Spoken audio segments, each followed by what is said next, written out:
Hello बच्चों, और कैसे हो? आज 2 दिन के बाद लेक्चर बनाने जा रहे हैं। 8th का पहला लेक्चर है साइंस का। और वो तो हालचाल कैसा है? तो चलो स्टार्ट करते हैं। आज हम लोग क्या स्टार्ट करने वाले हैं? साइंस का पहला लेक्चर। तो साइंस का पहला लेक्चर जो है हमारा महाराष्ट्र बेसिस पे है। तो अब हम लोग महाराष्ट्र बेसिस पे हम लोग साइंस का अपना पहला लेक्चर रखेंगे। मार्कर मार्कर मार्कर निकल गया। तो साइंस का पहला लेक्चर देखने के स्टार्ट करने से पहले देखो देखते कौन सा आज पहला लेक्चर। अब देखो प्लांट प्लांट ये सब दिख रहा है, यानी हम लोग लिविंग ऑर्गेनिज्म के बारे में देखने वाले। आज जो चैप्टर है वो चैप्टर का नाम क्या है देखेंगे अभी। लिविंग ऑर्गेनिज्म से रिलेटेड कुछ देखने वाले चैप्टर। तो महाराष्ट्र बोर्ड का चैप्टर है। महाराष्ट्र बोर्ड का कौन से स्टैंडर्ड का? 8th स्टैंडर्ड का। तो महाराष्ट्र बोर्ड का 8th स्टैंडर्ड का साइंस का कौन सा आजा भाई? Living world and the classification of microbes. Living world और माइक्रोब्स के बारे में क्लासिफिकेशन के ऊपर ये चैप्टर है। तो चलो अभी हम लोग आगे स्टार्ट करते हैं living world and classification of microbes. तो चलो ठीक है, मैं तुम लोग से एक क्वेश्चन पूछता हूं। आप लोग ने living world, living thing, non living thing किसे बोलते पता है? लिविंग वर्ल्ड के बारे में पता है? हम लोग क्या है? Living thing. सर ए बोर्ड नॉन लिविंग थिंग। जिसपे तुम बैठे हो चेयर, चेयर क्या है? Non living thing. और तुम क्या हो? Living thing. पेड़ क्या है? लिविंग थिंग है। समझ में आया कि ना पे? अभी तो मैं living thing non living thing के बारे में इतना बात नहीं करने वाला हूं। अभी हम लोग एकदम सिंपल टॉपिक पे चलेंगे। आगे स्टार्ट करते हैं। 7th में आप लोग ने पढ़ा होगा क्या? What is the hierarchy for classification of living organism. Hierarchy मतलब जैसे एक स्टेप होता है ना, लिविंग ऑर्गेनिज्म को कैसे कैसे क्लासिफाई किया जाता है। तो हम लोग लिविंग ऑर्गेनिज्म को कैसे कैसे क्लासिफाई किए हैं। अभी देखो आप लोग 7वीं प्रोकार्योटिक, यूकार्योटिक ऐसा नाम पढ़े होंगे। वैसे स्टेप टू स्टेप होता है। तो यहाँ पे हम लोग लिविंग ऑर्गेनिज्म को पहले किंगडम में क्लासिफाई करते हैं। किस में करते हैं? Kingdom, phyla. अब देखो यहाँ पे नाम आ गया। तो पहले किंगडम, फाइलम, फाइलम के बाद क्लास, ऑर्डर, फैमिली, जीनस और स्पीसीज। समझ में आएगी ना पे? इसे याद करना। तो हम लोग कभी भी किसी भी क्लासिफिकेशन ऑफ लिविंग ऑर्गेनिज्म कर रहे हैं, पहले किंगडम, फिर फाइलम, फिर क्लास, फिर ऑर्डर, फिर फैमिली, फिर जीनस, फिर स्पीसीज। तो इतना याद करना। अब इसमें क्या होता है? बाइनोमियल सिस्टम होता है। दो सिस्टम को मिला के बाइनोमियल सिस्टम जो होता है, तो उसे जनरेट करने वाला कौन था? Carl Linnaeus. क्या नाम था उनका? Carl Linnaeus invented the binomial nomenclature system. तो बाइनोमियल नोमेनक्लेचर सिस्टम जब इन्वेंट किए थे तब चलो हम लोग आगे का देखते हैं। Which level of hierarchy are considered while the writing the name of binomial nomenclature system? तो कौन से दो स्टेप यूज किए जाते हैं? तो यहाँ पे पहला स्टेप कौन सा? जीनस का। और दूसरा स्टेप कौन सा है? स्पीसीज का। तो ये दो स्टेप यूज किए जाते हैं। तो चलो अभी हम लोग आगे देखते हैं कौन सा जीनस और कौन सा स्पीसीज। जीनस क्या हो गया आप लोग का? First, return by the first word, and species क्या होगा? Return by the second word. अब इतने डिटेल में हम लोग जा नहीं रहे, बस इतना ही देख लेते, आगे चलते हैं। हम लोग इसके बारे में बाद में देखेंगे किसी और लेक्चर में। आज के लेक्चर में हम लोग को फटाफट से पहला चैप्टर खत्म करना है। चलो स्टार्ट करते हैं अब हमारा पहला चैप्टर। हम लोग अपने आजू बाजू बहुत सारे प्लांट, बहुत सारे एनिमल्स देखते हैं, पता है कि नहीं? हम लोग भी एक एनिमल्स हैं। बहुत सारे प्लांट, अभी देखो तुम लोग नीम का पेड़ देखोगे, आम का पेड़ देखोगे, एप्पल का बहुत कम लोग देखे होंगे। मान लो एप्पल का पेड़ देखे, घास फूस देखे, बहुत सारे टाइप के पेड़ देखे। ये सब बहुत सारे अलग अलग टाइप के पेड़ होते हैं। जानवरों में भी बहुत टाइप के जानवर देखो, कुत्ता, बिल्ली, शेर टीवी पे। हाँ, फिर उसके बाद इंसान, ऐसे लीजार्ड, वो भी क्या एक तरह का एनिमल्स में ही आते हैं। तो ये सब बहुत अलग अलग डिफरेंट टाइप के हमको क्या मिलते हैं? जानवर मिलते हैं। अब इन जानवरों के बारे में देखो, हम लोग सब जानवरों को याद कैसे रखेंगे? We see several kind of plant and animals around us. हम लोग अपने आजू बाजू बहुत सारे प्लांट और एनिमल्स को देखते हैं। अब सबकी प्रॉपर्टी यानी सबका बारे में याद करना बहुत इम्पॉसिबल होगा, इसलिए हम लोग क्लासिफिकेशन करके याद करते हैं। तो अभी आज हम लोग पढ़ने वाले हैं कुछ नॉर्मल क्लासिफिकेशन जो स्टार्टअप हो रहा है लिविंग ऑर्गेनिज्म का। पहले तो लिविंग ऑर्गेनिज्म कहां से स्टार्ट हुआ? लिविंग ऑर्गेनिज्म कहां से स्टार्ट हुआ? हम लोग जब स्टार्ट करते हैं तो लिविंग ऑर्गेनिज्म क्लासिफाई करोगे तो पहले दो पार्ट में क्लासिफाई करते हैं। पहला पार्ट का क्लासिफिकेशन को हम लोग अकॉर्डिंग टू द सेल के ऊपर करते हैं। तो क्या बोलते हैं हम लोग? देखो, प्रोकार्योटिक और क्या हो गया? यूकार्योटिक। समझ में आया कि ना पे? प्रो और यू, प्रोकार्योटिक और क्या हो जाएगा? यूकार्योटिक। प्रोकार्योटिक और यूकार्योटिक। प्रोकार्योटिक मतलब क्या होता है? अभी देखो ये जो सेल आया, इस सेल आया, इस सेल के अंदर देखो, हर बॉडी के अंदर देखो, तुम्हारी बॉडी है, मेरे अंदर ऑर्गन है कि नहीं, देखो हार्ट है, फिर उसके बाद ये किडनी है, इधर पे लीवर है, स्टमक है, ऐसे अलग अलग टाइप के ऑर्गन होते हैं। लेकिन बात यहाँ पे ऐसी होती है, वैसे सेल के पास भी ऑर्गन होते हैं, उनके ऑर्गेनल जो होते हैं, वो कौन कौन से ऑर्गेनल होते हैं, जैसे उसके न्यूक्लियस हो गया, माइटोकॉन्ड्रिया हो गया, क्लोरोप्लास्ट, एनिमल सेल में जाओगे तो क्लोरोप्लास्ट हो गया, ऐसे बहुत सारे टाइप के उनके अंदर क्या होता है, ऑर्गन होते हैं, राइबोसोम्स, ये सब हो जाएंगे।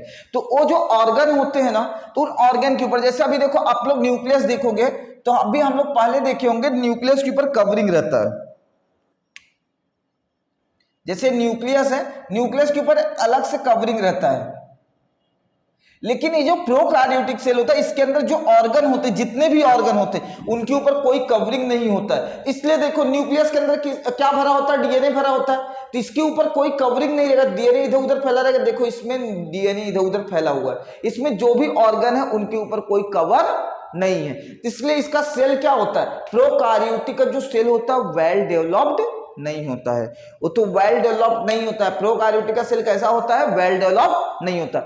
समझ में आया कि यहाँ पे cell is not well developed, तो उसे हम लोग क्या बोलते हैं, प्रोकार्योटिक। अब हम लोग आ जाते हैं यूकार्योटिक, तो वहां पे क्या रहेगा, सेल इज डेवलप्ड रहेगा ना, सेल इज वेल डेवलप्ड। अब देखो यहाँ पे सेल इज वेल डेवलप्ड, यहाँ पे इज डाल दो। अब देखो इसकी कवरिंग है, इसके सेल के ऊपर कवरिंग है, सेल के ऊपर क्या है, कवरिंग रहेगा। मान लो न्यूक्लियस है, न्यूक्लियस के ऊपर कवरिंग रहेगा, और जो भी डीएनए रहेगा अंदर, ऐसा सबके ऊपर कवरिंग रहेगा। तो इस केस में क्या होता है, सेल इज वेल डेवलप्ड। समझ में आएगा नहीं यहाँ पे। चलो अब आगे स्टार्ट करते हैं। प्रोकार्योटिक हो गया, और क्या हो गया आप लोग का, यूकार्योटिक। अब आगे भी क्लासिफाई हुआ होगा। अब देखो प्रोकार्योटिक कैसे क्लासिफाई हुआ। प्रोकार्योटिक सिर्फ और सिर्फ क्लासिफाई होता है यूनिसेलुलर, और यूकार्योटिक दो पार्ट में डिवाइड होता है। यूनिसेलुलर कौन सा होता है, मल्टी सेलुलर। कौन सा होता है, यूनिसेलुलर, कौन सा होता है, मल्टी सेलुलर। चलो बच्चे लोग कमेंट में नीचे आंसर बताओ तो क्या है, यूनिसेलुलर मतलब क्या होता है, मल्टी सेलुलर मतलब क्या होता है। चलो आ गया, ठीक है, कोई बात नहीं, समझ सकता हूं मैं भी। यूनिसेलुलर, यूनी मतलब क्या दिखाई दे रहा है, यूनी शब्द से मतलब क्या होता है, साइड है भाई, साइड। यूनी मतलब क्या होता है, एक, और मल्टीपल मतलब क्या होता है, बहुत सारे, यानी मल्टीपल। मल्टी सेलुलर मतलब क्या हो गया, मल्टीपल,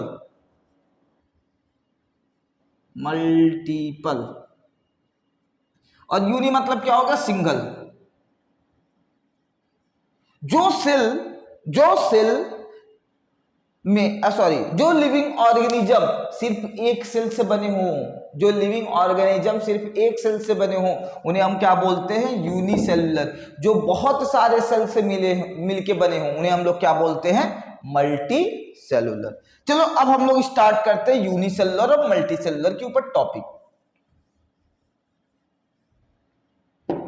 तो यूनिसेलुलर, अब देखो ये जो सेल दिख रहा है, सेल दिख रहा है ना आप लोग को, ये सेल जो है ये क्या है, सिंगल सेल है। ये जो लिविंग ऑर्गेनिज्म है, ये इसमें सिर्फ एक ही सेल के होते हैं, जैसा पैरामोसम हो गया, अमीबा हो गया, बैक्टीरिया हो गया, ईस्ट हो गया, ये सिंगल सेल लिविंग ऑर्गेनिज्म है।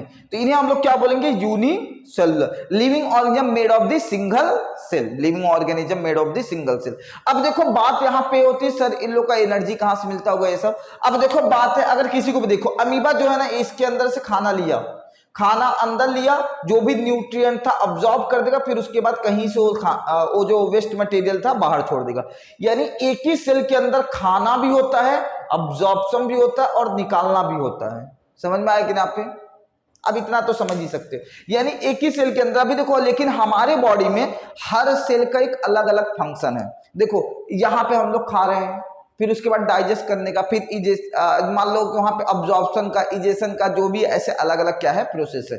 तो ऐसे अलग अलग प्रोसेस है। लेकिन अभी देखो ये सब जितने भी प्रोसेस हैं हमारे बॉडी में, क्या होता है कि सब अलग अलग सेल काम करते हैं, लेकिन इनके बॉडी में एक ही सेल में सब काम हो जाता है।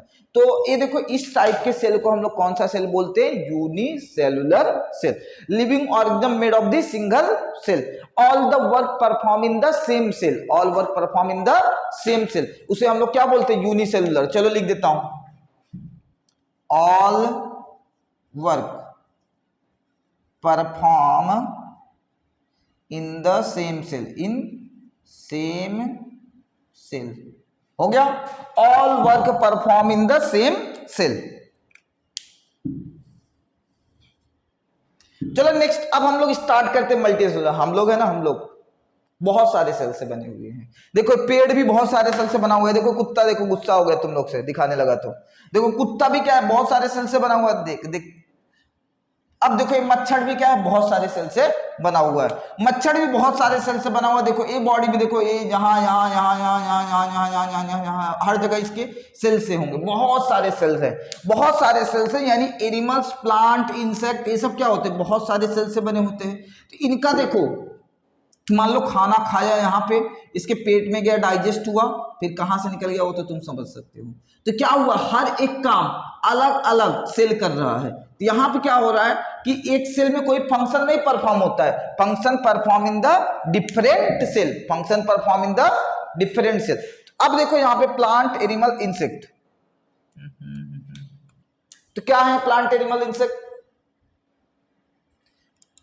बताओ बताओ बताओ। मल्टी सेलुलर, मल्टी सेलुलर यानी क्या रहेगा, living organism made of the multiple cell, living organism made of the multiple cell. Clear, unicellular, multi cellular, clear the content. अब चलो हम लोग आगे चलते हैं।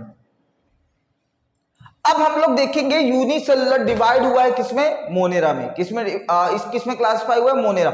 इसमें एक ही किंगडम आया, जिसे हम लोग क्या बोलते हैं, मोनेरा। मोनेरा देखो ये सब जो है ना, इसे हम लोग क्या बोलते हैं, ऐसा दिखता है मोनेरा। जितने भी बैक्टीरिया होते हैं और ब्लू ग्रीन अलगी होता है, और सबके सब मोनेरा में आते हैं। चलो बता देता हूं, bacteria and blue green अलगी, and blue green,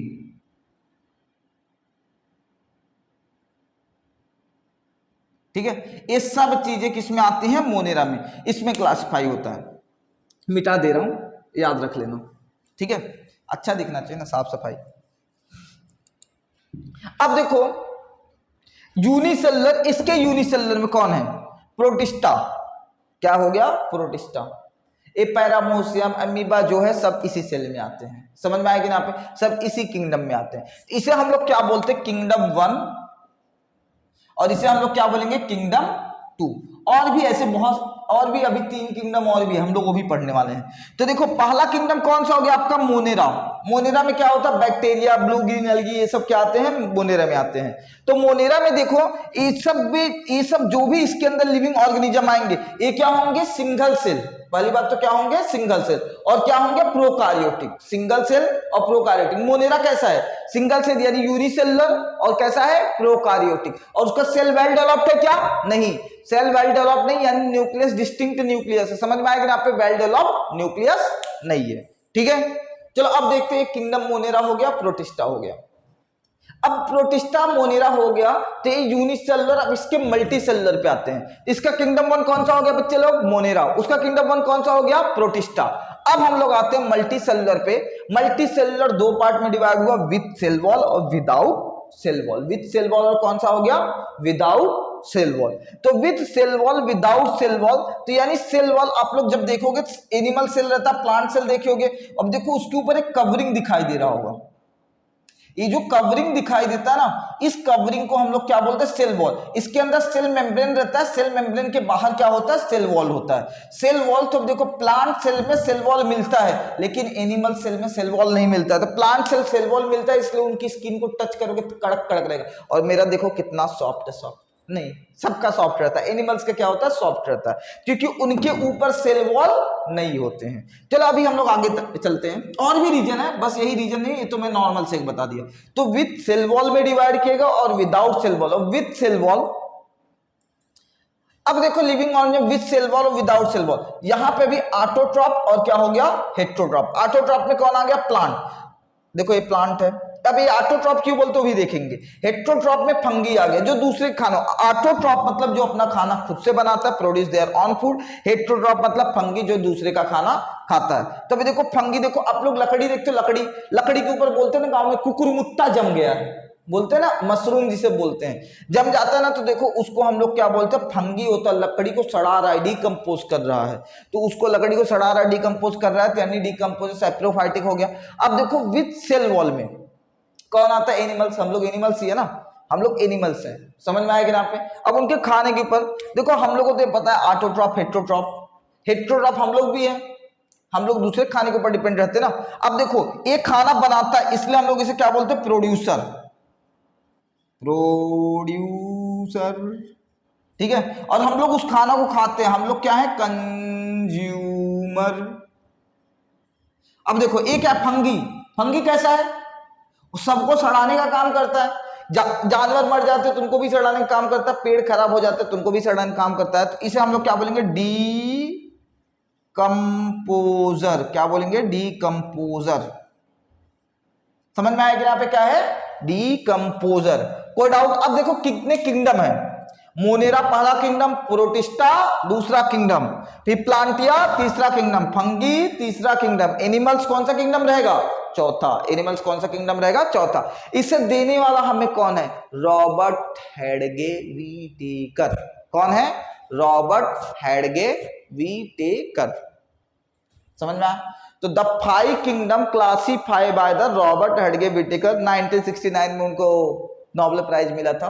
अब चलो हम लोग देखते हैं, तुम्हें क्या लगता है कि जो लिविंग ऑर्गेनिज्म रॉबर्ट हेडगे व्हिटेकर पूरा क्लासिफाई किया गया, ये क्या इनको जादू आई था कि ये पूरा एक साथ क्लासिफाई कर दे? इनके पहले भी कुछ साइंटिस्ट थे जिन्होंने इसके बारे में डिस्कवरी किया था, और उसके बारे में उसके बाद इन लोग ने ये जो रॉबर्ट है उन सब का डिस्कवरी चुराए, लेके आए, पढ़े और एक नई डिस्कवरी दे दी और नया लिविंग ऑर्गेनिज्म क्लासिफाई करके दे दिए। समझ में आएगा ना आप? नए लिविंग ऑर्गेनिज्म को क्लासिफाई करके दे दिए। अब देखो कौन कौन इनके पहले कौन कौन आया था जो क्लासिफाई किया था, ये याद कर लो भाई लोग, याद कर लो फटाक से, छाप लो स्क्रीनशॉट ले लो, बाद में याद कर लेना। अब देखो इन हिस्ट्री, इनके हिस्ट्री में जाते हैं। अब देखो यहाँ पे कार्ल लिनस 1735 में आए थे, उन्होंने 2 पार्ट में किंगडम को क्लासिफाई किया था, एक वेजिटेबल और एक क्या था, एनिमल्स, यानी प्लांट वाला और एनिमल्स वाला। फिर अब देखो उसके बाद कौन आता है, हैकल आते हैं, तो उन्होंने 3 किंगडम क्लासिफाई किया, प्रोटिस्टा, प्लांट, एनिमल्स। ये कौन सा, यूकारियोटिक की प्रोकारियोटिक, यूकारियोटिक। समझ में आएगा यहाँ पे। नेक्स्ट 1925 में चैटॉन आए, कौन आए, चैटॉन। उन्होंने 2 पार्ट में क्लासिफाई किया लिविंग ऑर्गेनिज्म, एक प्रोकारियोटिक और यूकारियोटिक। सबने तो पहले ही क्लासिफाई कर दिया था। फिर उसके 1938 में कोपलैंड आते हैं, फिर उनके बाद फिर से क्लासिफाई करते हैं, protista, plant and animals, prokaryotic, eukaryotic, protista, plant and animals, indirectly वही हो जा रहा है।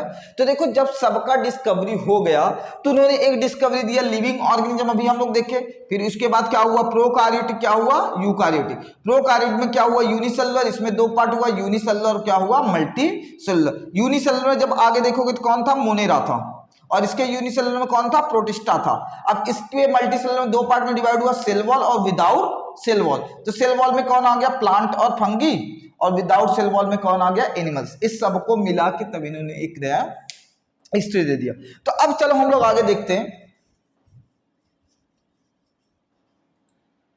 लिविंग ऑर्गेनिज्म को देखो ऐसा बना दिया, ठीक है, कुछ चीजें इसमें नहीं है जो मैंने पिछले लेक्चर में पढ़ा। तो कितने किंगडम है, देखो kingdom 1, kingdom 2, kingdom 3, kingdom 4, kingdom 5। कितने किंगडम है बच्चे लोग, 5 किंगडम है, Monera, protista, fungi, plant, animal. हम लोग 8th में पढ़ने वाले हैं मोनेरा के बारे में, 8th में पढ़ने वाले हैं प्रोटिस्टा के बारे में, 8th में पढ़ने वाले फंगी के बारे में, 9th में पढ़ने वाले प्लांट के बारे में, 10th में करने वाले हैं एनिमल्स के बारे में, ठीक है। चलो अब स्टार्ट करते हैं। तो इन लोग का क्या हुआ, लिविंग ऑर्गेनिज्म। अभी देखो यहाँ पे एक डेफिनेशन आया होगा, बायोलॉजिकल क्लासिफिकेशन। क्या डेफिनेशन है, बायोलॉजिकल क्लासिफिकेशन, रट्टा मारो तो इसे देखो, द प्रोसेस ऑफ डिवाइडिंग। देखो लिविंग ऑर्गेनिज्म पहले कैसे कैसे डिवाइड किया गया, तो प्रोसेस है ना, ऐसी मर्जी बिना मर्जी से डिवाइड कर देंगे, क्या नहीं। The process of dividing living organism into the group, और ग्रुप का भी सब ग्रुप है, into the sub group. Living organism divide two group and the sub group, यानी ग्रुप के भी ग्रुप, फिर ग्रुप के भी ग्रुप, उसे हम लोग क्या बोलते हैं, सब ग्रुप बोलते हैं। Living organism divide into group and the subgroup, group and the subgroup, living organism divided into group and the subgroup। लेकिन उसके प्रोसेस को, the process of dividing living organism into the group and the subgroup is called as a biological classification. Biological मतलब living organism का classification, समझ में आएगा यहाँ पे बायोलॉजिकल क्लासिफिकेशन। चलो इसे छाप लो, हो गया, मैं इसे मिटाता है।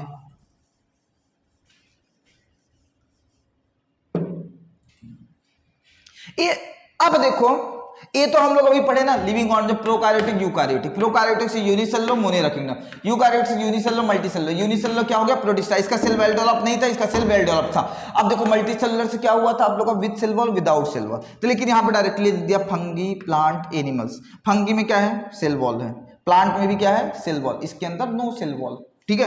अब देखो present but organism can't perform photosynthesis. अब देखो यहाँ पे सेल वॉल प्रेजेंट है लेकिन इन लोग फोटोसिंथेसिस परफॉर्म नहीं कर सकते क्योंकि इनके अंदर ये ऑटोट्रॉप नहीं हेटेरोट्रॉप है, इनके अंदर क्लोरोफाइल नहीं प्रेजेंट है, इनके अंदर फोटोसिंथेसिस ये परफॉर्म कर सकते हैं, एक कुछ नहीं, वो सबका खाना छीन के खा लेंगे, ठीक है। अब लेकिन ये जो लिविंग ऑर्गेनिज्म को क्लासीफाई किया था, ये किसने क्लासीफाई किया था, रॉबर्ट हेडगे व्हिटेकर, व्हिटेकर मेथड है।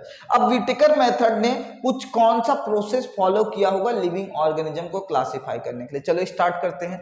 अब देखो for this classification Whittaker method consider for following criteria, तो कौन कौन सा क्राइटेरिया यूज किया था। पहला criteria complexity of the cell structure, cell structure के बारे में बात कर रहा है, यानी सेल का स्ट्रक्चर के बारे में बात कर रहा है, तो सेल का स्ट्रक्चर कैसा रहेगा, सेल वेल डेवलप की सेल वेल डेवलप नहीं रहेगा, यानी दो पार्ट के बारे में बात कर रहा है, प्रोकैरियोटिक के बारे में बात कर रहा हूं, किसके बारे में बात कर रहा है, यूकैरियोटिक के बारे में बात कर रहा है, यानी सेल का स्ट्रक्चर कैसा रहेगा, सेल का स्ट्रक्चर किसी का वेल डेवलप सेल स्ट्रक्चर, किसी का नॉट वेल डेवलप, तो दो पार्ट में डिवाइड हुआ, complexity of the cell structure prokaryotic और यूकैरियोटिक में डिवाइड कर दिया। फिर उसके बाद क्या हुआ, ऑर्गेनिज्म का कॉम्प्लेक्सिटी देखेगा, ऑर्गेनिज्म एक सेल से बना हुआ है कि बहुत सारे सेल से बना हुआ, तो कॉम्प्लेक्सिटी ऑफ द ऑर्गेनिज्म, तो कॉम्प्लेक्सिटी ऑफ द ऑर्गेनिज्म जब स्टार्ट किया तो इनका दूसरा क्लासिफिकेशन क्या हुआ, यूनिसेलुलर, यूनिसेलुलर और क्या बना मल्टीसेलुलर, यानी जो सिंगल सेल से बने हुए हैं इसमें तो सब सिंगल सेल ही रहेंगे, और जो इसमें सिंगल सेल से जो बने हुए और वेल डेवलप्ड थे यूकैरियोटिक में आ गए, लेकिन उसमें दो पार्ट हुआ, यूनिसेलुलर क्या हुआ मल्टीसेलुलर, तो कॉम्प्लेक्सिटी कौन से डिसाइड हुआ, यूनिसेलुलर क्या हुआ मल्टीसेलुलर। अब चलो आगे चले, बच्चा देखो थर्ड, अब थर्ड क्या हुआ उनका mode of nutrition, mode of nutrition से डिवाइड किया गया, मोड ऑफ न्यूट्रिशन। अब देखो यहाँ पे plant fungi animals, plant fungi animal, plant को क्या किया गया, सबसे पहली बात है आप लोग अगर देखोगे प्लांट हो गया, फंगी हो गया और एनिमल, प्लांट को क्या दे दिया गया ऑटोट्रॉफ, ऑटोट्रॉफ अलग रख दिया गया, फिर उसके बाद फंगी सेप्रोफाइटिक, फिर एनिमल्स हेटेरोट्रॉपिक, मैंने अभी थोड़ा देर ही पहले बताया था तुम लोग को, फंगी भी हेटेरोट्रॉपिक और एनिमल्स भी हेटेरोट्रॉपिक है, लेकिन अभी हम लोग ऐसे रखते हैं। अब देखो यहाँ पे सबसे पहली बात यहाँ पे ऑटोट्रॉप में आते हैं, प्लांट ऑटोट्रॉप यानी प्रोड्यूसर है, फिर ये सेप्रोफाइटिक और हेटेरोट्रॉपिक, सेप्रोफाइटिक मतलब डिकम्पोज कर रहा है, समझ में आया कि ना आप पे, तो उनके न्यूट्रिशन यानी अभी देखो इनका ऑटोट्रॉप अपने आप से खाना बना के खा लेते हैं और हम लोग उनके खाने के ऊपर डिपेंड होते हैं, इनके खाने के ऊपर डिपेंड होते हैं, इसलिए हम लोग क्या बोलते हैं हेटेरोट्रॉप। अब जब ये भी मर जाता है, ये भी मर जाता है, उन्हें सड़ाने का काम कौन करता है, फंगी, इसलिए इसे हम लोग क्या बोलते हैं सेप्रोफाइटिक, खाना बनाता फोटोसिंथेसिस प्रोसेस से और हम लोग उसको डाइजेस्ट करते हैं, इंडाइजेशन यानी कंज्यूमर है हम लोग, तो मोड ऑफ न्यूट्रिशन हो गया, समझ में आएगा नहीं कैसे डिसाइड किया। अब देखो नेक्स्ट जब डिवाइड किया लाइफ स्टाइल, लाइफ स्टाइल, अब देखो एनिमल्स क्या होगा हमेशा खाएगा एक दूसरे का, ये कंज्यूम कर रहा है, प्लांट क्या करता है प्रोड्यूस करता है, और फंगी क्या करता है डिकम्पोज कर रहा है, यानी ये तीन पार्ट में डिवाइड है आप लोग का, प्रोड्यूसर कंज्यूमर, देखो प्रोड्यूसर डिकम्पोजर और कंज्यूमर, समझ में आया कि ना आप पे, तो इसके ऊपर भी क्लासिफाई किया। अभी बस इतना ही नहीं, इसके अंदर और भी चीजें, लेकिन आप लोग को दिया नहीं जा रहा है ताकि हार्ड ना लगे, ठीक है। चलो अब आगे देखते हैं हम लोग फाइलोजेनेटिक रिलेशनशिप, फाइलोजेनेटिक रिलेशनशिप इसमें ऐसा हुआ होगा, इन लोग क्या सोचते हैं हम लोग बने होंगे यूनिसेलुलर से मल्टीसेलुलर बने होंगे और प्रोकैरियोटिक्स क्या बने होंगे यूकैरियोटिक, तो यानी फाइलोजेनेटिक रिलेशन के ऊपर भी इन्होंने क्लासिफाई किया, यानी क्या बने लिविंग ऑर्गेनिज्म, कैसे यूकैरियोटिक कैसे डेवलप हुआ, पहले प्रोकैरियोटिक बने होंगे तब यूकैरियोटिक, यानी प्रोकैरियोट टू यूकैरियोटिक और यूनिसेलुलर से फिर उसके बाद क्या बने होंगे सब लोग मल्टीसेलुलर, यूनिसेलुलर टू मल्टीसेलुलर। याद हुआ कौन सा क्राइटेरिया यूज किया, अब देखो फिर से कॉम्प्लेक्सिटी देखो, पहले प्रोकार्योटिक यूकार्योटिक, फिर complexity of the organism unicellular multicellular, फिर न्यूट्रिशन क्या है ऑटोट्रॉपिक, देखो प्लांट क्या है ऑटोट्रॉपिक सैप्रोफाइटिक और क्या रहेगा हेटरोट्रॉपिक, ये हो गया। फिर उसके बाद उनका लाइफस्टाइल कैसा था, लाइफस्टाइल क्या था प्लांट फंगी एनिमल्स का, प्लांट प्रोड्यूसर, फंगी क्या रहेगा डिकम्पोजर और एनिमल्स क्या रहेगा कंज्यूमर। फिर उसके बाद क्या था फाइलोजेनेटिक रिलेशन, तो प्रोकार्योटिक से यूकार्योटिक और यूनिसेलुलर क्या बना हुआ है मल्टी सेलुलर। समझ में आएगी ना आप पे? तो इतना क्लासिफिकेशन हो गया for this classification Whittaker method classification जो भी है। चलो याद कर लोगे भी, इसे रोक के स्क्रीनशॉट ले लेना। चलो अब आगे हम लोग स्टार्ट करते हैं। किंगडम वन बताओ कौन था, याद करो याद करो। Kingdom 1 Monera, kingdom 2 protista, kingdom 3 बताओ यार प्लांटिया, किंगडम 4 फंगी, किंगडम 5 एनिमल्स। वो आगे पीछे नंबर रहेगा तो भी चलेगा सीक्वेंस वाइज। समझ में आएगी ना आप पे? चलो स्टार्ट करते हैं। किंगडम 1 मोनेरा, मोनेरा देखो ये जो बैक्टीरिया दिख रहे हैं ना, ये सब क्या है आपके मोनेरा हैं, ये सब क्या है आपके मोनेरा है। अब जब हम लोग मोनेरा के बारे में देखेंगे तो सबसे पहली बात देखो मोनेरा दिख कैसा रहा है, एकदम बारीक बारीक जैसा रहेगा। अब देखो यहाँ पे जब हम लोग स्टार्ट करेंगे, जब मोनेरा को मैंने किसके अंदर देखा टेलीस्कोप के अंदर, नहीं बैक्टीरिया टेलीस्कोप के अंदर, स्पेस में देखना रहता टेलीस्कोप, यहाँ पे देखना रहता हम लोग क्या यूज करेंगे माइक्रोस्कोप, क्या यूज करेंगे माइक्रोस्कोप। एक कंपाउंड माइक्रोस्कोप है, कौन सा कंपाउंड माइक्रोस्कोप। जब मैं कंपाउंड माइक्रोस्कोप के अंदर देखा तो मुझे क्या दिखाई दिया, कुछ मोनेरा क्या होते मूव होते रहते हैं। समझ में आया कि ना पे? और कुछ मोनेरा स्मॉल जैसे रहते, रॉड जैसा उनका स्ट्रक्चर रहता, कैसा रहता रॉड जैसा। तो इसको एक्सपेरिमेंट करने के लिए मैंने किसका यूज किया था लैक्टोबैसिलस बैक्टीरिया जो दूध में पाए जाते हैं। अब देखो यहाँ पे एग्जाम्पल कौन सा यूज करते, देखो मैंने दूध से निकाल के लैक्टोबैसिलस बैक्टीरिया को देखा तो मुझे ऐसा कुछ प्रॉपर्टी पता चला वो कुछ मूव हो रहे हैं और स्मॉल राइट माइक्रोब्स जो हम लोग लैक्टोबैसिलस बैक्टीरिया। तब इसके बारे में और कंक्लूजन देते हैं, जरा इसे छाप लो, छाप लिए। अब चलो हम लोग आगे चलते हैं। मोनेरा के बारे में जब हम लोग स्टार्ट करेंगे तो ये सब जितने भी बैक्टीरिया ये सब क्या है मोनेरा का एग्जाम्पल है, इसे याद कर सकते हो। देखो सेलेमिनेला टाइफी, फिर उसके बाद वाइब्रियो कॉलेरिया, फिर उसका क्लोस्ट्रियम टेटाइनी, ये सब जो है ये सब चीजें तुम लोग क्या कर लेना याद कर लेना, ठीक है। नहीं याद करना रहेगा तो एक बार डायग्राम नाम से याद कर लेना और बाकी कुछ नहीं। अब चलो हम लोग जब देखते हैं तो देखो जब ऑल टाइप्स ऑफ बैक्टीरिया, जितने भी बैक्टीरिया होते हैं और ब्लू ग्रीन अलगी होते हैं, बैक्टीरिया और ब्लू ग्रीन अलगी वो सब के सब किस में इंक्लूड किए जाते हैं मोनेरा में, सबके सब किस में इंक्लूड किए जाते हैं मोनेरा में। तो हम लोग पहले देखे मूविंग रॉड लाइक स्ट्रक्चर था, लैक्टोबैसिलस का एग्जांपल दिए। तो अब देखो यानी जितने भी बैक्टीरिया और जितने भी ब्लू ग्रीन अलगी रहते हैं वो किस में इंक्लूड किए जाते हैं मोनेरा में। तो चलो अब हम लोग स्टार्ट करते हैं मोनेरा कैरेक्टरिस्टिक। अब हम लोग स्टार्ट करते हैं तो वैसे ही कैरेक्टरिस्टिक तुम्हें याद है, पता है सच्चाई में मजाक नहीं कर रहा हूं। देखो अगर कैरेक्टरिस्टिक देखा जाएगा तो मोनेरा किस में था यूनिसेलुलर और प्रोकार्योटिक। तो देखो all living organism of Monera कैसा होता है unicellular but cell well develop नहीं रहेगा। फिर उसके बाद दे आर द ऑटोट्रॉप और हेट्रोट्रॉप, वो ऑटोट्रॉप भी हो सकते हैं या तो हेट्रोट्रॉप भी हो सकते हैं। ये जरूरत नहीं कि वो ऑटोट्रॉप ही रहे या हेट्रोट्रॉप रहे, उसमें से कुछ ऑटोट्रॉप भी होते हैं और कुछ उसमें से हेट्रोट्रॉप भी होते हैं। अब देखो यहाँ पे फिर उसके बाद क्या हो गया प्रोकार्योटिक। तो प्रोकार्योटिक विदाउट डिस्टिंक्ट न्यूक्लियस और सेल ऑर्गेनल, यानी उनके सेल ऑर्गेनल देखो डिस्टिंक्ट न्यूक्लियस वेल डेवलप नहीं और सेल ऑर्गेनल भी नहीं है, तो उसे हम लोग क्या बोलते हैं प्रोकार्योटिक। कैरेक्टरिस्टिक याद हुआ, देखो यूनिसेलुलर ऑटोट्रॉपिक और हेट्रोट्रॉपिक विदाउट डिस्टिंक्ट न्यूक्लियस और सेल ऑर्गेनल। अभी देखो इसमें आप लोग को दिखाई दिया होगा किसी के ऊपर कवरिंग नहीं है, देखो न्यूक्लियस का जो कवरिंग रहता है वो यहाँ पे भी देखो इसके ऊपर भी प्रॉपर कवरिंग नहीं, किसी भी जगह प्रॉपर कवरिंग नहीं है। समझ में आया कि नहीं यहाँ पे? तो यही सब चीजें जो आप लोग क्या करो देख लो। चलो अब आगे देखते हैं झाला। अब चलो नेक्स्ट किंगडम 2 स्टार्ट करते हैं। किंगडम 2 कौन सा भैया? प्रोटिस्टा। कौन सा है? प्रोटिस्टा। ये दिखाई दे रहा है पैरामोसियम, वॉलवॉक्स, देखो वॉलवॉक्स, यूग्लेना, अमीबा, ये किसके एग्जाम्पल है? पैरामोसियम के। किसके एग्जाम्पल है? पैरामोसियम। याद करो देखो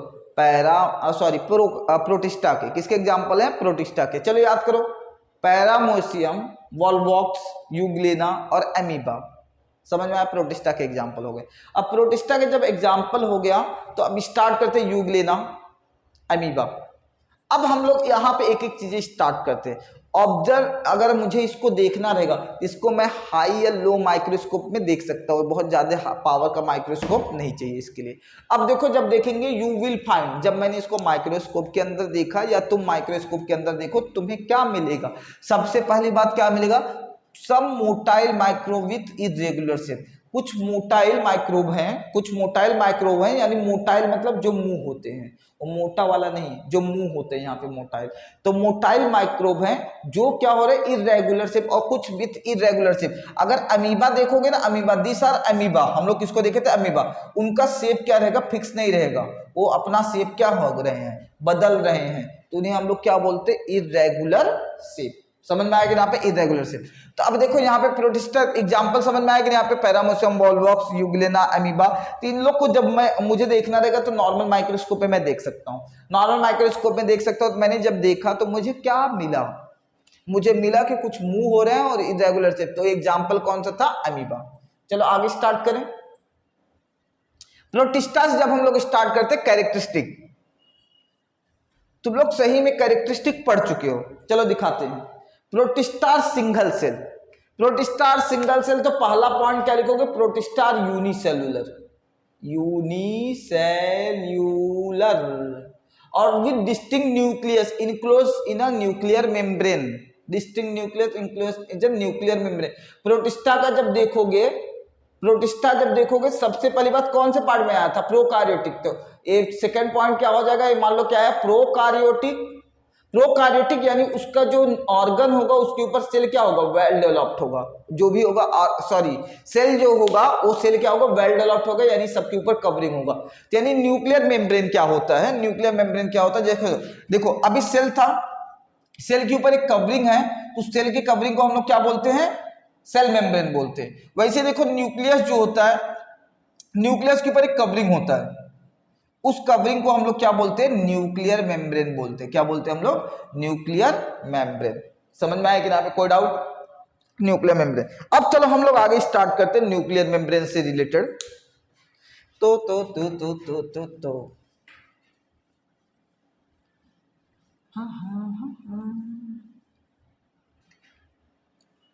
protista single cell well developed. अब देखो आगे जब हम लोग देखेंगे नेक्स्ट, दे हैव सूडोपोडिया। अब सूडोपोडिया मतलब क्या होता है? Arm like projection. चलो मैं अभी बता देता हूं। दे हैव सूडोपोडिया और they have hair like cilia, they have क्या होगा? Flagella, they have a flagella. अब देखो यहाँ पे क्या होता है, क्या होता है? अब देखो मुझे चलना है, मुझे मूव करना है, तो मेरे पास मैं इंसान हूं, इंसान, तो भगवान ने मुझे क्या दिया हुआ है? 2 पैर चलने के लिए। और तुम भी इंसान हो, तो तुम्हें क्या दिया हुआ है? 2 पैर चलने के लिए। कुत्ता देखो, कुत्ते को कितने पैर दिए चलने के लिए? 4 पैर दे दिए हैं। कितने पैर दिए हैं चलने के लिए? 4 पैर दिया है। तो वैसे इन लोग को भी चलना तो है, भैया मुझे चलना है, तो इन लोग चलेंगे कैसे? देखो अमीबा को चलना रहेगा ना, अमीबा देखो कैसे चल रहा है, देखो अपना इरेगुलर शेप वाला पहले पैर फैला रहा है, फिर उसके बाद आगे जा रहा है, तो आगे जाने के बाद फिर उसके बाद इसके पीछे का भी बॉडी क्या हो जाएगा? आगे चला जाएगा। तो यानी ये देखो यहाँ पे आर्म बना रहा है, आर्म बना के आगे जा रहा है, फिर ये आगे बढ़ेगा। समझ में आया कि यहाँ पे? ये रियल में इसका आर्म है क्या? नहीं, तो रियल में इसका आर्म नहीं है, ये फॉल्स आर्म है। इसका कैसा आर्म है? फॉल्स, फॉल्स आर्म है। फॉल्स मतलब सूडो होता है, यानी झूठा। फॉल्स मतलब क्या होता है? सूडो, सूडो मतलब झूठा, यानी रियल में है नहीं, सूडो। पोडिया मतलब क्या होता है? लेग, पोडिया मतलब क्या होता है? लेग, यानी झूठा लेग इसके पास है, यानी फॉल्स लेग। कैसा लेग है इसके पास? False leg. चलो अभी हम लोग देखते हैं यहाँ पे इसके पास कैसा लेग है? फॉल्स लेग है, फॉल्स लेग। और यहां क्या हो जाएगा? लेग, ठीक है, फॉल्स लेग, जिसकी वजह से ये क्या हो रहा है? आगे बढ़ रहा है, लोकोमोशन परफॉर्म कर रहा है। अमीबा को लोकोमोशन परफॉर्म करने के लिए क्या चाहिए? Pseudopodia, pseudopodia. पी साइलेंट होता है, पी क्या होता है? साइलेंट। अब वैसे देखो ये है पैरामोसियम। क्या है ये? पैरामोसियम। पैरामोसियम को याद रखो, पैरामोसियम। पैरामोसियम के आजू बाजू क्या है? जो पीछे बाल है, ये बाजू बाजू में जो बाल है, मछली को जैसा होता है ना ऐसा पंख, टन टन टन ऐसा करके आगे बढ़ते हैं। तो ऐसे इनके पास भी बाल है। तो देखो हेयर लाइक सीलिया, हेयर लाइक सीलिया ये क्या करते हैं, ये लोग क्या परफॉर्म करते हैं, लोकोमोशन। अब मान लो ये यूग्लिना जैसा रहता है वैसा उसके पास भी पूछ रहता है, इसके पास भी पूछ है। फ्लैजीला, फ्लैजीला, फ्लैजीला से देखो पूछ से क्या होगा, ऐसे ऐसे करके आगे बढ़ते जाएंगे। तो इन लोग पूछ से ऐसा पीछे मूवमेंट करेंगे और जिसकी वजह से इन लोग क्या होंगे, आगे यूज करेंगे। इन लोग को भी न्यूटन का थर्ड लॉ पता है, तुम्हें पता है क्या, अगले साल मैं पढ़ाऊंगा, ठीक है। तो न्यूटन का थर्ड लॉ यूज करके आगे जा रहे हैं सब लोग। ये न्यूटन का थर्ड लॉ ये भी यूज कर रहा है और वो भी यूज कर रहा है। हम लोग भी चलने के लिए न्यूटन का थर्ड लॉ यूज करते हैं, बिना न्यूटन के थर्ड लॉ के हम चल नहीं सकते हैं। अब चलो चलो चलो आगे स्टार्ट करते हैं। देखो प्रोटिस्टा का कैरेक्टरिस्टिक यूनिसेलुलर है और क्या है, प्रोकार्योटिक, कितना तो क्लियर है। फिर उसके बाद उसको लोकोमोशन परफॉर्म करने के लिए क्या चाहिए, सूडोपोडिया, दे हैव सूडोपोडिया। कौन हो गया सूडोपोडिया, कौन रखा है, amoeba. They have pseudopodia, they have hair like cilia, यानी कौन रखा है हेयर लाइक सीलिया, पैरामोसियम। और फिर उसके बाद पूंछ पूंछ पूंछ, मान लो यूग्लेना के एग्जांपल दे दोगे, किसका एग्जांपल दोगे, यूग्लेना का। They have flagella for locomotion, for locomotion. तो दो कैरेक्टरिस्टिक याद हुआ, ठीक है। चलो अब आगे चलते हैं हम लोग नेक्स्ट कैरेक्टरिस्टिक के पास। भाई मिट जा, तो तेरी जरूरत नहीं, इसको पिछला जाओ ना जरा, इसको स्क्रीनशॉट ले लो, तुम्हारे काम में आ जाएगा। चलो अब हम लोग आगे चलेंगे प्रोटिस्टा के बारे में पढ़ने के लिए। तो प्रोटिस्टा में भी ऑटोट्रॉफ और क्या हो सकता है, हेटेरोट्रॉफ। ऑटोट्रॉफ या हेटेरोट्रॉफ, अपना खाना खुद से भी बना सकता है, दूसरे भी मांग के भी खा सकता है। तो ये तो उसमें भी था, मोनेरा में भी था, ऑटोट्रॉफ या हेटेरोट्रॉफ। प्रोटिस्टा में भी ऑटोट्रॉफ, हेटेरोट्रॉफ। ऑटोट्रॉफ में देखो कौन से आते हैं, यूग्लेना और वॉलवॉक्स, क्योंकि ये ग्रीन ग्रीन दिख रहे हैं, इनके पास क्लोरोफाइल होगा। और कुछ हेटेरोट्रॉफ भी होते बेचारे के पास नहीं होता है, जैसे अमीबा हो गया और पैरामोसियम हो गया। अमीबा खाना कैसे खाता है पता है, देखो मान लो खाना रखा हुआ है, इसके ऊपर झपटा मारेगा, खाना अंदर लेके गया और बाद में उसको डाइजेस्ट करके ऐसे बाहर से खाना निकाल देता है। समझ में आया कि यहाँ पे, तो ये अमीबा जो है ये बहुत डेंजर है, इससे बच के रहना बच्चे लोग, समझ में आया कि यहाँ पे। तो ऑटोट्रॉफ और क्या हो गया आप लोग का, हेटेरोट्रॉफ। तो तीन कैरेक्टरिस्टिक जरा देखो फटाक से, प्रोटिस्टा, सिंगल सेल, और पीछे क्या कैरेक्टरिस्टिक जरा देखते हैं, तो पीछे जाओ पीछे जाओ, नहीं ये तो उसके बारे में हो गया किंगडम। फिर उसके बाद कैसा दिखता है, कैरेक्टरिस्टिक याद करो, यूनिसेलुलर प्रोकार्योटिक। फिर उसके बाद they have the pseudopodia and hair like cilia and the flagella for the locomotion. फिर उसके बाद नेक्स्ट कैरेक्टरिस्टिक क्या आ रहा है, आजा भाई आजा आजा, देखो ऑटोट्रॉफ और क्या है, हेटेरोट्रॉफ। यूग्लिना और क्या हो गया आप लोग का, वॉलवॉक्स क्या हो गया आप लोग का, ऑटोट्रॉफ हो गया, क्योंकि उनके पास क्लोरोफाइल है। और अमीबा पैरामोसियम क्या हो गया आप लोग का, वो आप लोग का हेटेरोट्रॉफ हो गया, क्योंकि उनके पास क्लोरोफाइल नहीं है। अब तीसरा किंगडम कौन सा आ जाएगा, देखो पहला किंगडम मोनेरा, दूसरा किंगडम क्या हो गया, प्रोटिस्टा पढ़ लिए। अब हम तीसरा किंगडम पढ़ेंगे, उसको हम लोग क्या बोलेंगे, फंगी। फंगी जब स्टार्ट करते हैं, आप लोग घर पे ब्रेड देखे हो, ब्रेड ब्रेड जाहिर सी बात है, तो देखे होगे 2-3 दिन रख दो उसे, तो उसके ऊपर से काला काला निकलने लगेगा। अब उसको जूम करो टेलीस्कोप के अंदर, नहीं माइक्रोस्कोप के अंदर, किसके अंदर, माइक्रोस्कोप के अंदर जूम करके देखो, वो कुछ ऐसा दिखाई देगा, उनकी बारात आई हुई है, कॉलोनी है। समझ में आया कि यहाँ पे, अब उनके एक छोटे से पार्ट को जब मैं जूम किया तो कुछ ऐसा दिखाई दे रहा है, परमाणु बम नहीं फूट रहा है, मशरूम जैसा दिखाई दे रहा है। कैसा दिखाई दे रहा है, मशरूम जैसा।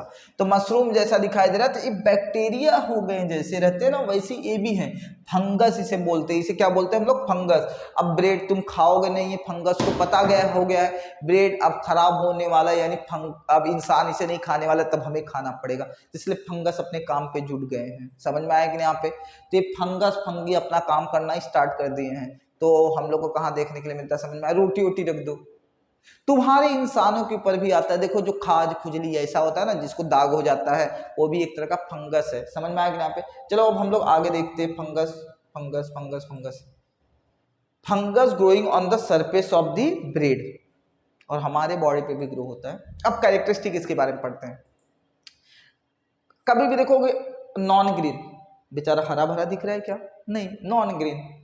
और सबसे पहली बात नॉन ग्रीन है, और कैसा रहेगा, पहली बात तो नॉन ग्रीन है, फंगी वहां क्या होता है, यूकारियोटिक मल्टीसेलुलर था, यूकारियोटिक और हेट्रोट्रॉपिक है, क्या है, हेट्रोट्रॉपिक ऑर्गेनिज्म। अभी थोड़ा देर पहले ही पढ़े थे हम लोग, वो तो तुमको पता ही है, दूसरे के खाने के ऊपर डिपेंड रहना। तो क्या है, प्रोकारियोटिक, हेट्रोट्रॉपिक, लिविंग ऑर्गेनिज्म, और यूकारियोटिक हो गया।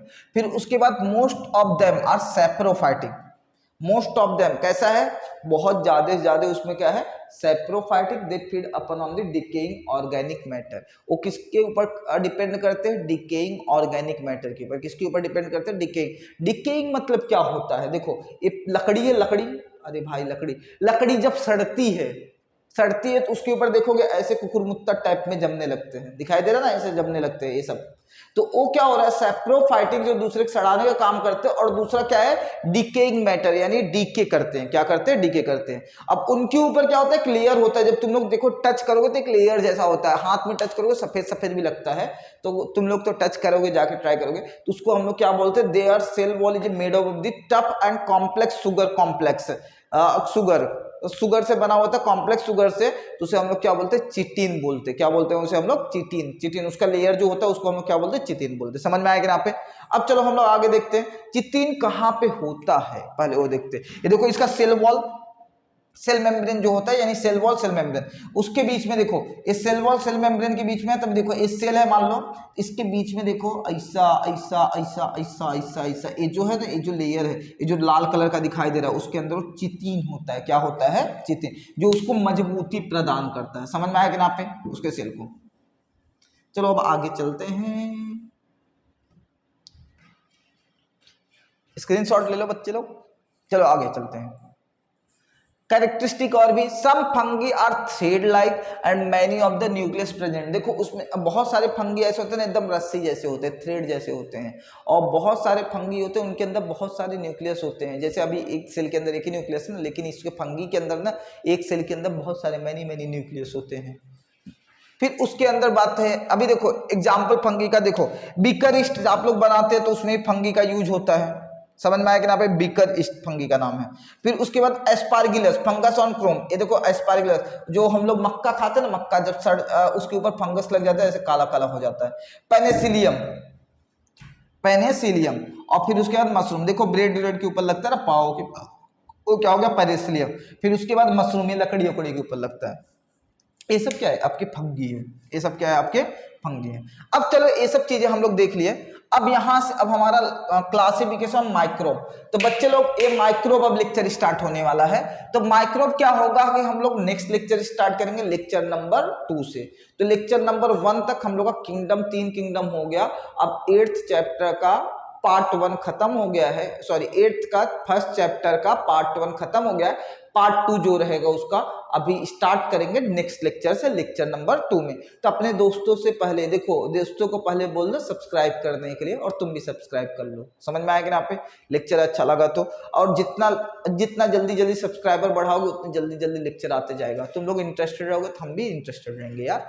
मैथ का इस पे लेक्चर आएगा आप लोग का, साइंस का, और धीरे धीरे और भी सब्जेक्ट का आना स्टार्ट हो जाएंगे, जो आप लोग को इजिली पढ़ने के लिए मौका देंगे। और कुछ रहेगा तो तुम नीचे कमेंट सेक्शन में लिख सकते हो। ठीक है, बाय बाय।